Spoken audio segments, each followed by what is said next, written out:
చట్టంలో అవకాశం ఉంది అధ్యక్ష. దాని ప్రకారమే 42% జనాభా ఉన్న తెలంగాణకు 42% అప్పులు, అదేవిధంగా 58% జనాభా ఉన్న ఆంధ్రప్రదేశ్కి 58% అప్పులు, ఆస్తులు, పంపకాలు జరిగినాయి. కానీ విద్యుత్తులో మధ్యప్రదేశ్ విడిపోయినప్పుడు, జార్ఖండ్ మధ్యప్రదేశ్ నుంచి విడిపోయినప్పుడు, బీహార్ మధ్యప్రదేశ్ నుంచి కొంత ప్రాంతం విడిపోయినప్పుడు స్పష్టంగా ఛత్తీస్గఢ్, జార్ఖండ్ ఇవన్నీ రాష్ట్రాలు ఏర్పడినప్పుడు ఒక సమస్యను ఎదుర్కొన్నారు. ఆనాడు దిగ్విజయ్ సింగ్ గారు ముఖ్యమంత్రిగా ఉన్నప్పుడు చట్టంలో ఉన్న అంశం ఏంటంటే విద్యుత్తు ప్రాజెక్టులో ఏ ప్రాంతంలో విద్యుత్తు ఉత్పత్తి చేసే సామర్థ్యం ఉన్నదో అవి ఆ ప్రాంతానికే ఇచ్చేసే విధానం ఉంది చట్టంలో. తద్వారా ఆనాడు మధ్యప్రదేశ్ సీరియస్ పవర్ క్రైసిస్ని ఎదుర్కొన్నది. ఉత్పత్తి చేసేటివేమో కొత్తగా ఏర్పడ్డ రాష్ట్రానికి వెళ్ళిపోయినాయి. వినియోగం మొత్తం మధ్యప్రదేశ్లో ఉండడం వల్ల చాలా తీవ్రమైన విద్యుత్తు సంక్షోభాన్ని ఎదుర్కొన్నది. అదే సందర్భంలో ఉమ్మడి రాష్ట్రంలో కిరణ్ కుమార్ రెడ్డి గారు కట్టెపుల్ల పట్టుకొని మొత్తం ఇవన్నీ చెప్పిండు, విడిపోతే తెలంగాణ చీకటి అయిపోతుంది, ఎందుకంటే నియమావళి ఇట్లు ఉన్నది కాబట్టి ఇది అటు పోతుందని. అప్పుడు తక్షణమే తెలంగాణ ప్రాంతం నుంచి పార్లమెంట్ సభ్యులు ఇక్కడనే ఉన్నారు, పొన్నం ప్రభాకర్ గారు, రాజగోపాల్ రెడ్డి గారు, అదేవిధంగా వివేక్ గారు, వీళ్ళందరూ కలిసి నిజంగానే ఈ విధానం వల్ల తెలంగాణకు నష్టం జరుగుతుంది, ఈ ఉత్పత్తి చేసే సామర్థ్యం అంతా ఆంధ్రప్రదేశ్లో ఎక్కువ ఉంది, తెలంగాణలో తక్కువ ఉంది, అందుకే తెలంగాణ ఉద్యమం వచ్చింది కాబట్టి ఈ విధానంతో ముందుకు వెళ్తే తెలంగాణకు నిజంగానే చీకటి రోజులు వస్తాయి, దీన్ని సరిదిద్దాలి అని చెప్పి వీళ్ళందరూ కలిసి ఆనాడు కేంద్ర మంత్రి జైపాల్ రెడ్డి గారి దగ్గర వెళ్ళి కూర్చున్నారు అధ్యక్ష. జైపాల్ రెడ్డి గారు అప్పుడు అందరితో చర్చించి తెలంగాణలో విద్యుత్ రంగ నిపుణులతో మాట్లాడి ఏం చేస్తే బాగుంటుంది అని అంటే ఒక సవరణ తీసుకురావాలి. ఏంది? ఉత్పత్తి ప్రాతిపదికన విభజన జరగకూడదు, వినియోగం ప్రాతిపదికన విభజన జరిగినప్పుడు ఉమ్మడి రాష్ట్రంలో తెలంగాణ ప్రాంతానికి అత్యధికంగా ఏదైతే విద్యుత్ వినియోగం జరుగుతున్నదో వినియోగ ప్రాతిపదికన మనకు విభజన జరిగితే తెలంగాణకి ఎలాంటి ఇబ్బంది ఉండదు అని చెబితే హుటాహుటిన జైపాల్ రెడ్డి గారు సోనియా గాంధీ గారి దగ్గరికి, మన్మోహన్ సింగ్ గారి దగ్గరికి వెళ్ళి హైదరాబాద్తో కూడుకున్న తెలంగాణ రాష్ట్రం ఇచ్చిన మనం తెలంగాణకు విద్యుత్తు ఒకవేళ కొరత ఏర్పడితే తెలంగాణ రాష్ట్రం అభివృద్ధి కుంటుపడుతుంది, కుప్పగూలుతుంది అని చెప్పి జైపాల్ రెడ్డి గారు వెళ్ళి కన్విన్స్ చేసి రాష్ట్రం ఏర్పడిన తర్వాత స్పీకింగ్ ఆర్డర్ ఇప్పించండి అధ్యక్ష. విభజన చట్టంలో లేని, రాజ్యాంగంలో లేని ప్రత్యేకమైన మినహాయింపు ఒక్క తెలంగాణ రాష్ట్రానికి ఆనాడు ఇక్కడ ఉన్న ఎమ్మెల్యేలు ఆనాడు ఎంపీలుగా పోయి జైపాల్ రెడ్డి గారితో మాట్లాడితే జైపాల్ రెడ్డి గారు కేంద్ర మంత్రిగా ప్రధానమంత్రి మన్మోహన్ సింగ్ గారిని, యూపీఏ చైర్పర్సన్ సోనియా గాంధీ గారిని ఒప్పించి వినియోగం ప్రాతిపదికన 53.46% అంటే దాదాపుగా 54% తెలంగాణ రాష్ట్రానికి, 46% ఆంధ్రప్రదేశ్ రాష్ట్రానికి. వాస్తవంగా ఉత్పత్తి సామర్థ్యం ప్రకారం చూసుకుంటే 36% తెలంగాణలో ఉండే, 64% ఆంధ్రప్రదేశ్లో ఉండే.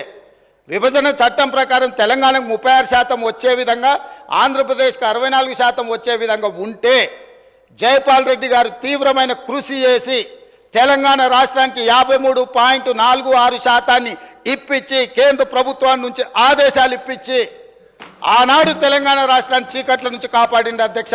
ఇక్కడ కూర్చున్న వాళ్ళు పొంకనాలు కొడుతున్నాడు ఎవడేం చేయలే. అదేవిధంగా ఆనాడు నేను తెలుగుదేశంలో ఉన్న ఎమ్మెల్యేగా ఇదే సభలో ఇక్కడనే చంద్రశేఖరరావు గారు ముఖ్యమంత్రిగా ఉంటే అక్కడ ప్రతిపక్ష నాయకుడిగా విద్యుత్తు మీద చర్చ జరిగింది. ఆనాడు సమాధానం చెప్పలేక తెలంగాణకు చీకటి రోజులని పేపర్లు కింద కొట్టి ఆనాడు స్పీకర్ గారికి ఇక్కడి నుంచి హుకుం జారీ చేసి మార్షల్స్ను పెట్టి నా నీడ్చి బయటపడేపించింది అధ్యక్ష. రికార్డులు తీయండి. 2014-15 సందర్భంగా ఆనాడు ఇదే సభలో జరిగిన చర్చలో చంద్రశేఖరరావు గారు ఏ విధంగా సభను తప్పుదో పట్టిస్తుండు, ఏ విధంగా ప్రజల్ని మభ్యపెడుతుండు, ఏ రకంగా కాంగ్రెస్ పార్టీ ఆ రోజు నేను తెలుగుదేశంలో ఉన్నా నేను స్పష్టంగా చెప్పిన ఆ రోజు రికార్డులు తీయండి అధ్యక్ష, మీరు సభను వాయిదా వేయండి, అవసరమైతే ఆ రికార్డులు తీద్దాం. నేను ఆ రోజు చెప్పిన సోనియా గాంధీ గారి దయ వల్ల, జైపాల్ రెడ్డి గారి కృషి వల్ల తెలంగాణ రాష్ట్రానికి విద్యుత్ సంక్షోభం నుంచి గట్టెక్కింది. నేను తెలుగుదేశం ఎమ్మెల్యేగా ఉన్నా వాస్తవాలను చెప్పాలి అని చెప్పి అక్కడి నుంచి నేను తెలుగుదేశం ఎమ్మెల్యేకి ఈ సభలో మాట్లాడితే ఈ సభ్యుడు వాళ్ళని పొగడతాడా, మార్షల్స్ని పెట్టి ఈడ్చి బయట పడేయండి, నన్ను ఈడ్చి బయట పడేపించండి అధ్యక్ష. ఈరోజు మీ ద్వారా తెలంగాణ సమాజానికి ఈరోజు నేను చెప్పదలుచుకున్న అధ్యక్ష, ఆ రకంగా తెలంగాణ రాష్ట్రాన్ని విద్యుత్ సంక్షోభం నుంచి ఆనాడు జైపాల్ రెడ్డి గారు, సోనియా గాంధీ గారు, మన్మోహన్ సింగ్ గారు కాపాడినరు. ఆ తర్వాత ఉమ్మడి రాష్ట్రంలో తీసుకున్న నిర్ణయాల వల్ల భూపాలపల్లిలో ఉన్న 1200 మెగావాట్లు కానీ ఇతర ప్రాంతాలలో ఆనాడు ఉమ్మడి రాష్ట్రంలో ప్రారంభించిన పవర్ ప్రాజెక్టులు తెలంగాణ రాష్ట్రం వచ్చిన తర్వాత ఉత్పత్తిలోకి వచ్చినాయి కాబట్టి అడిషనల్ పవర్ మొత్తం మనకు యాడ్ అవ్వడం వల్ల తెలంగాణలో విద్యుత్ సంక్షోభాన్ని నుంచి మనం బయటపడ్డాం అధ్యక్ష. ఇవాళ నేను సూటిగా సవాలు విసురుతున్నా. ఆనాడు 7000 చిల్లర మెగావాట్లు ఉంటే మేము 19,000 చిల్లరకి తీసుకెళ్ళినామని. ఎవరు అధ్యక్ష? వీళ్ళ తాతలు ఏమన్నా ఉత్పత్తి చేసిరా, వీళ్ళేమన్నా చేసిరా? సోలార్ పవర్ ప్రాజెక్టులో 5,600 మెగావాట్లు ఈరోజు చెప్పుకుంటారు కదా. ప్రైవేటు పెట్టుబడులు ప్రైవేట్ వాళ్ళు తీసుకొచ్చి పెట్టింది అధ్యక్ష. రాష్ట్ర ప్రభుత్వానికి అనాపైస సంబంధం లేదు. 10 సంవత్సరాలు వీళ్ళ ఏలుబడిలో సోలార్ పవర్ ఓన్లీ 1 మెగావాట్ అధ్యక్ష. సిగ్గు లేకుండా ఇంకా కూడా మేము విద్యుత్తును ఉత్పత్తి చేసామని అబద్ధాలు చెప్పి సభను తప్పుదోవ పట్టించే ప్రయత్నం చేస్తున్నారు అధ్యక్ష. అదేవిధంగా అధ్యక్ష, ఇవాళ బిహెచ్ఎల్కు మేము నామినేషన్ పేజ్ మీద ఇచ్చినాం. గవర్నమెంట్ టు గవర్నమెంట్ ఇస్తే కమిషన్లు వస్తాయా? ఇది పద్ధతేనా? మీరు ఎక్కడ గండి కొట్టిరు, ఎక్కడ బొక్కిండ్రు, ఎక్కడ మెక్కిండ్రు మాకు తెలియదు అనుకుంటున్నారు అధ్యక్ష. మేమేం చదువుకోకుండానే ఇక్కడికి వచ్చినాం అనుకుంటురా అధ్యక్ష? బిహెచ్ఎల్కు ఉన్న కెపాసిటీ ఎలక్ట్రో మెకానికల్ ఎక్విప్మెంట్ ఉత్పత్తి చేసే సామర్థ్యమే ఉంది. బిహెచ్ఎల్కు civil balance of plant work అంటారు. అంటే సంస్థ ఒక విద్యుత్ ఉత్పత్తి చేయాలంటే బ్రాయిలర్స్ మెకానికల్ ఎక్విప్మెంటే కాదు అధ్యక్ష, సివిల్ వర్కులు ఉంటాయి. సివిల్ వర్క్లు అంటే ప్లాంట్ను ప్రిపేర్ చేయడం కానీ, తెచ్చిన మిషన్లు ఫిట్ చేయడం కానీ, దాని కాంపౌండ్ కానీ, దాని రూఫ్ కానీ, సరే అక్కడ ఉండే ఎంప్లాయీస్ క్వార్టర్స్ కానీ, ఇవన్నీ.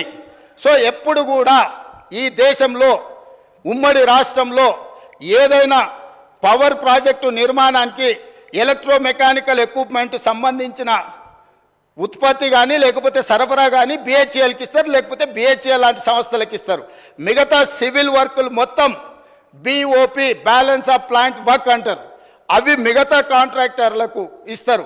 వీళ్ళిద్దరు సమన్వయం చేసుకొని విద్యుత్ శాఖ అధికారులు ఇంజనీర్ల పర్యవేక్షణలో సివిల్ వర్కులు చేసే కంపెనీ సివిల్ వర్కులు చేస్తుంది, ఎలక్ట్రో మెకానికల్ ఎక్విప్మెంట్ చేసే పని చేస్తారు. ఆ రెండింటిని కలిపి ప్రాజెక్టులు నిర్మిస్తారు అధ్యక్ష. ఇప్పటివరకు దేశంలో జరిగింది.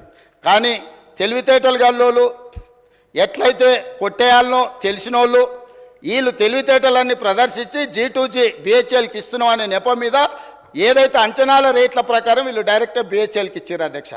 బిహెచ్ఎల్కు 4,000 మెగావాట్లు దాదాపు 29,000 చిల్లర కోట్లు. నేను సబ్జెక్టు కరెక్షన్ నేను రికార్డు మళ్ళీ తీసుకొని చెప్తా అధ్యక్ష. ఆనాడు ఒప్పందం చేశారు. బిహెచ్ఎల్ నుంచి వీళ్ళ బినామీలు, వీళ్ళ బంధువులు, వీళ్ళకి కావాల్సిన వాళ్ళు సివిల్ వర్కులు మొత్తం మళ్ళీ బిహెచ్ఎల్ నుంచి వాళ్ళ కాంట్రాక్ట్ ఇచ్చారు అధ్యక్ష. ఈరోజు విచారణకి ఇస్తే ఎందుకు గుండెలు బాదుకుంటున్నారు అధ్యక్ష? ఉన్నదంతా బిహెచ్ఎల్కి అయితే కేంద్ర ప్రభుత్వము సంస్థకే ఇచ్చినప్పుడు బాధ ఎందుకు పడుతున్నారు అధ్యక్ష? కోర్టుకి ఎందుకు పోయినరు? విచారణ జరగొద్దని ఎందుకు అంటున్నారు? ఎందుకు పొడ పేపర్లు పెడుతున్నారు?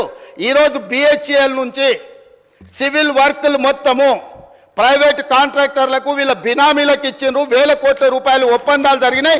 అందులో ఫ్రాడ్ జరిగింది. చివరికి సరఫరా చేసే కంకర కా నుంచి, ఇసుక కా నుంచి, వాచ్మెన్ల కా నుంచి వాళ్ళ పార్టీ నాయకులకు, పార్టీ ఫిరాయించిన మాజీ ఎమ్మెల్యేలకు అప్పచెప్తే కోమటిరెడ్డి వెంకటరెడ్డి గారు అక్కడికి వెళ్ళి యాదాద్రి పవర్ ప్లాంట్ విజిట్ చేసి దోపిడీ ఏ విధంగా జరుగుతుందో ఆనాడు కాంగ్రెస్ పార్టీ ఎమ్మెల్యేగా ఉన్న వ్యక్తిని బెదిరించి లేకపోతే అతనికి ఆ ఒప్పందాల పనులు అప్పచెప్పి ఏ రకంగా వీళ్ళు దోపిడీకి పాల్పడ్డారో ఈరోజు విచారణలో బయటకు వస్తుందని చెప్పి ఈరోజు ఊకదంపుడు ఉపన్యాసాలు ఇచ్చి ప్రజల్ని మభ్యపెట్టే ప్రయత్నం చేస్తున్నారు అధ్యక్ష. అదేవిధంగా అధ్యక్ష, మేము మీకు ఇక్కడ ఇది నేను చెప్పదలుచుకున్నాను అధ్యక్ష.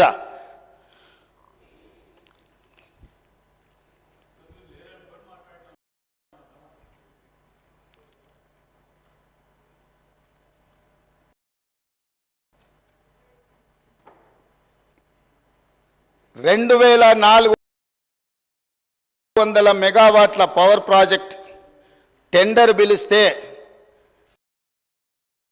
BHEL Korean company, BHEL company, ఇంకొక కంపెనీ టెండర్లో పార్టిసిపేట్ చేసింది అధ్యక్ష. జార్ఖండ్లో 18% లెస్. సేమ్ తెలంగాణలో ఏ తారీఖు నాడైతే అంచనా రేట్లకు తెలంగాణ ప్రభుత్వం బిహెచ్ఎల్కు కాంట్రాక్ట్ ఇచ్చిందో సేమ్ సమయంలో నేను తారీఖు కూడా మీకు చెప్తా అధ్యక్ష. 2017 అధ్యక్ష, July 18, 2017 సేమ్ సందర్భంలో జార్ఖండ్ ప్రభుత్వము క్లియర్గా 2400 మెగావాట్ల విద్యుత్తు ఉత్పత్తి చేసే టెండర్ పిలిస్తే, సూపర్ క్రిటికల్ టెండర్ మీద వాళ్ళు టెండర్ పిలిస్తే బిహెచ్ఎల్, దుసాన్ అనే కొరియన్ కంపెనీ, ఎల్ఎన్టీ కంపెనీ 3 టెండర్ల కాంపిటీషన్లో పాల్గొన్నాయి అధ్యక్ష. ఇదే బిహెచ్ఎల్ 18% లెస్ కోట్ చేసి ఆ వర్క్ తీసుకున్నది అధ్యక్ష.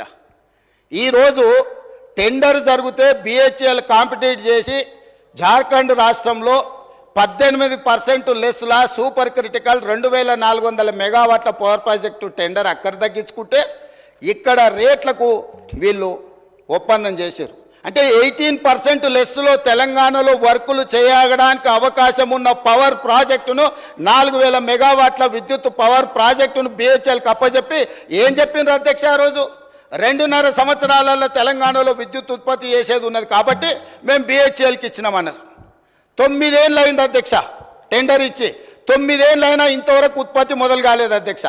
ఆనాడు 7 కోట్లకు పర్ మెగావాట్ విద్యుత్ ఉత్పత్తి చేస్తామని ఒప్పందం చేస్తే ఇవాళ 10 కోట్ల రూపాయలకు పెరిగింది అధ్యక్ష అంచనా.